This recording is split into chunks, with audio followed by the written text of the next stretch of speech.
Hello viewers, আসসালামু আলাইকুম। আশা করি সবাই ভালো আছেন, আমিও ভালো আছি। তো আজকে স্পেশালি যারা চা খেতে ভালোবাসেন তাদের জন্য এই ভিডিওটি।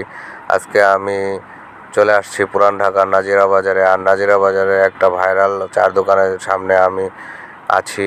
তো এখানে যেভাবে চা বানানো হয় এবং চার ভিতরে যে জিনিসগুলো দেওয়া হয় আমার কাছে দেখতে খুবই অদ্ভুত লেগেছে এবং খেতেও খুব সুস্বাদু ছিল। তো যাই হোক, বিশাল বড় এক ডেকচির ভেতরে দুধ জাল দেওয়া হচ্ছে, দুধের উপরে সর পড়ে আছে। আর এই সরের উপর দিয়ে আপনার হরলিক্সের পাউডার দেওয়া আছে, চকলেটের পাউডার দেওয়া আছে এবং গুঁড়ো দুধের পাউডার দেওয়া আছে। তো আমি ঝটপট একটা চার অর্ডার দিয়ে দিলাম, স্পেশালি মালাই চা।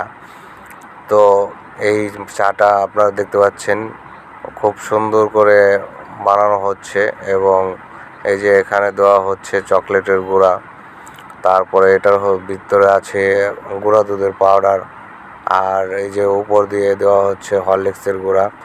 তো আশা করি ভিডিওটি আপনাদের ভালো লাগবে এবং পুরান ঢাকায় যারা আসবেন তো এই মামার এই ভাইরাল চা খাবেন, স্পেশাল মালাই চা। তো কেমন লাগলো অবশ্যই জানাবেন। আসসালামু আলাইকুম।